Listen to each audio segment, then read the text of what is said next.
We'll be looking at the aspect of kidnapping epidemic in Nigeria, the rising trend, and how to tackle it. And we hear reports even in Ekiti what transpired some days back when private school pupils were kidnapped. And good news came into the air when we heard that they were released on Sunday. But after ransom was paid, there was crowdfunding, that we're also going to be looking at. The federal government kept saying that there shouldn't be a ransom given to kidnappers, because if you do that, it seems to encourage them in that form of trade. But what is the federal government doing in terms of the security agents trying to nip this aspect of crime in the bud? And then we heard about 2 transport lines that were, attacked on their way from the eastern Nigeria to Abuja. And that again was another challenge. And even on reports on the pages of the newspaper we had where the victim's husband said that they called him and the kidnappers were demanding for 15 million naira for the release of his wife. We can't but also look at other relatives of the victims that are also having a story like this as per, ransom. And how do we tackle this? I have a security expert with me on the rising trend of kidnapping, how to tackle it. And he is the CEO, Sapphire Shield Security and Safety Awareness Initiative, Reverend Dr. Sheriff Azeke. Good to have you join me, Reverend Dr. Sheriff. Good morning. Thank you for having me this day. And next, I will also be having an opportunity to be joined via Zoom by a public affairs analyst and author, and he is Frank Ehiosun. Frank Ehiosun will be joining me via Zoom. Good morning, Frank. Good morning. Good to have you on the brighter side this morning. It's good to do. All right, a lot has been happening as regards tackling insecurity. We keep hearing from one political dispensation to another, and we hardly can see a relief, in the aspect of administrations tackling insecurity headlong. Now, you heard the reports concerning the kidnapping epidemic that has taken over some places across the country. We had that of Abuja, we had that of Kaduna, we had that in Lagos, even in Benin, and it's cutting across states of the Federation. And a huge one is, how do we get it right? And I would quickly want to start with the security expert with me, Reverend Dr. Sheriff Azeke. You'll be following trends, and Nigerians are worried, are showing concerns about how these administrations will get it right. It seems we're not getting it right, as we can see just now. Or do you have a different view? Yeah, we are not getting it right. But if we are getting it right, what we are seeing today wouldn't have been there. Because the security of Nigeria is paramount as long as government is concerned. And it's the main duty of government to protect its citizens. There are 2 functions of government: the protection of the citizens and the welfare of the citizens. These 2 things are collapsing.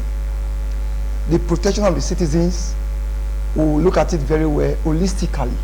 Nigerians are living in fear as long as now is concerned. There is strong fear everywhere, because security in one place is a potential security in every place. And if you go to the north, the same thing. You come to the south, the same thing. There's tension everywhere when it comes to insecurity. If it comes to welfare, you see yesterday, you see the protest, and that protest is not going to stop in Mina. It's going to expand, because it has to do with hunger, and insecurity is a product of hunger. So if you don't tackle hunger, there's no way you can tackle security, because it moves pari passu.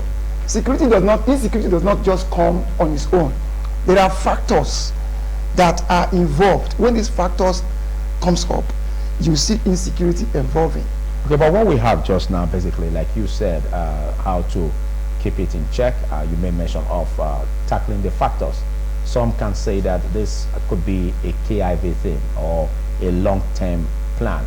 But Nigerians need a short-term fix-it, because we need to look at how we can get, the security agents working hard to make sure that this dastardly act being committed by these terrorist kidnappers brought to a large control. Now, we could imagine what transpired.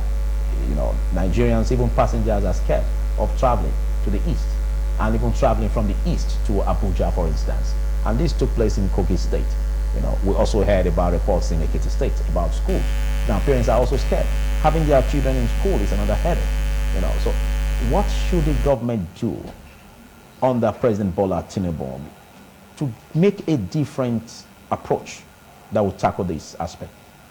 In the issue of insecurity, the way the government is tackling it, you can look at it from the kinetic angle. There's another angle we can look at, the non-kinetic angle.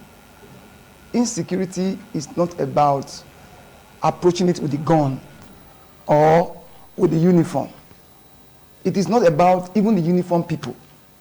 Sometimes we think that security issue, it must be the police, the army. It's beyond that.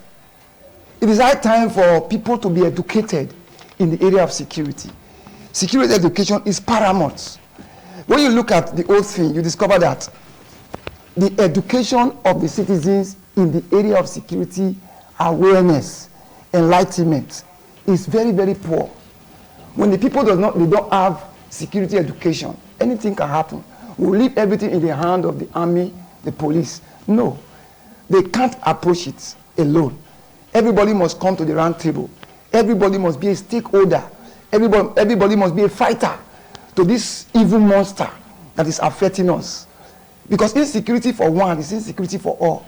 What is happening in the north is also happening in the south. See, kidnapping issue, let's trace it from the origin. It started from the south, where expatriates were being kidnapped. So the government just felt it's a southern problem. You don't know that what you live today will metamorphose tomorrow to spread everywhere, because kidnapping issue is not a localized matter. It's a global phenomenon. It's everywhere. But when your own becomes too obvious, it becomes an issue. Okay. Let's get the view of our public affairs analyst and author, Frank Eyosun. Now, we've been following trends, what has been happening, and for quite a number of times we've engaged you in issues like this. We had the President Buhari's administration, and now we have President Bola Tinubu administration. Do you see a nexus, or do you see an improvement, or do you see a connection that you can say that we are getting it right under the present leadership of President Bola Tinubu as compared to that of Buhari? I don't know the literary term to describe what you just said. I think there's a word for it in literature, I can't recall quite. We'll be asking there's improvement, whether Tinubu is getting it right. It's a down trajectory, unfortunately. 1999 till date, the challenge as it pertains to kidnapping, those diving, on and on and on. Unfortunately, it has gotten them worse from the Buhari era through Tinubu's administration as it is presently. It is getting worse and worse. And I can tell with all sense of confidence that government actually is not determined to resolve it. In any nation state, whatever thrives succeeds because government, in a sense, incentivizes it. Business sector, when people were importing fuel from across everywhere as the main business, even the NNPC was making that its own priority. It was so because that was how government incentivized the sector. So government can incentivize either by action or inaction. The thing we are complaining about right now, something that is ongoing without limits, that seem to be growing in leaps and bounds, is clearly a reflection of the fact that government has made incentives available and they are increasing on and on and on. That is why this is ongoing. No clear-cut attempt to check it. Fortunately, it is tied to the tree of corruption and impunity. Impunity, as an offshoot, didn't come from the blues. It came from the trajectory of corruption and insecurity.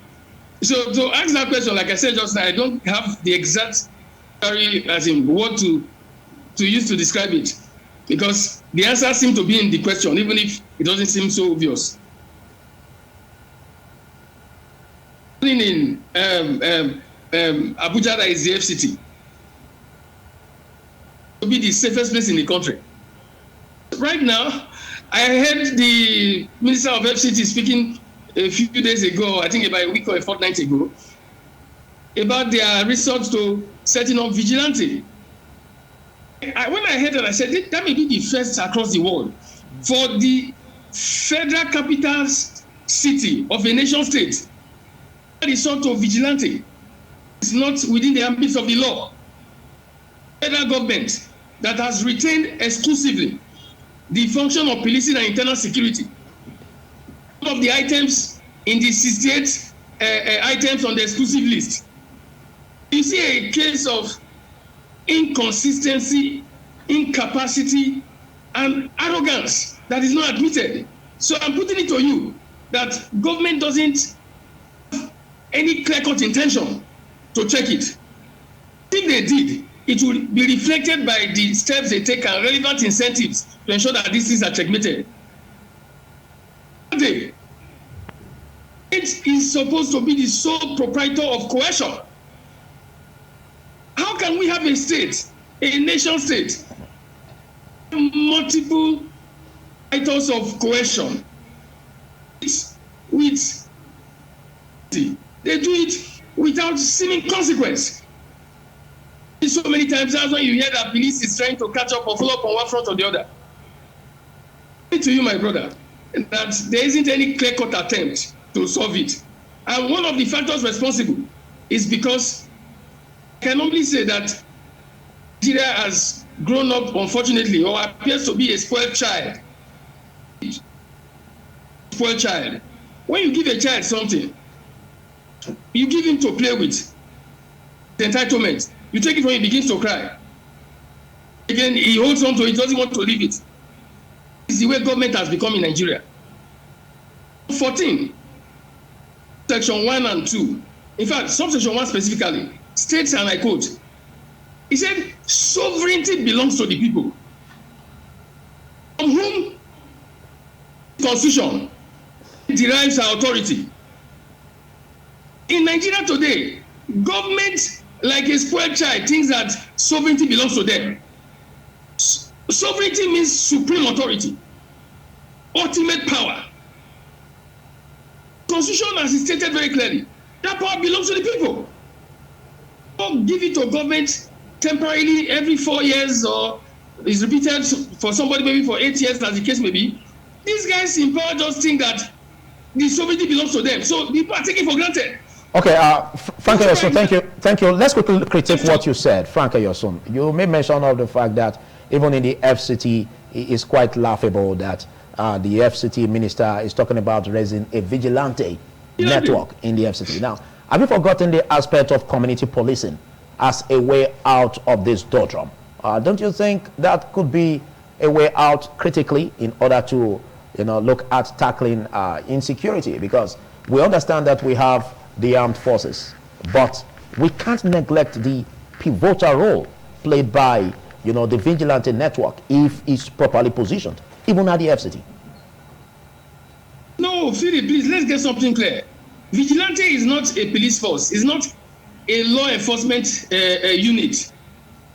First of all, this community police you are talking about, you and I are interested in it too.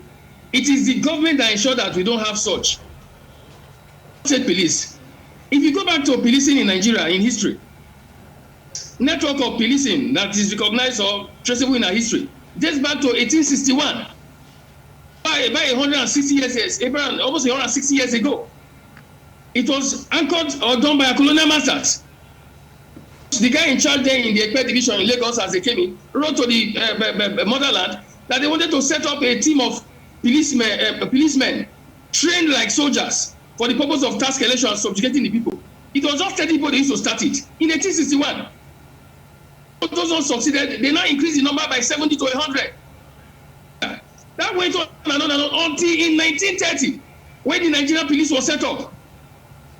Of harmonization of the system, because we have native authority police across most of our regions then in the country, in the north, in the west, in the south. Governments that ensure that we don't have community or state police. That's why I told you that it's government that created this problem, because they transferred security from the standpoint of protecting administration rather than protecting the nation state and ensuring its continuity. The history, we will wait for this country and will not run off this program. University was one that started it in 1966 after the military incursion in government. Gobe panel. University did not even need to receive it. That is where the crisis came from. But other administrations that took over on and on and on, it matters worse. Rather than promoting policing. Okay, thank you, Elson. Thank you, Elson. We're going to be taking a short break. I'll be coming back to you. We're going to be taking a short break, after which we expand the frontiers of this discussion. Do stay.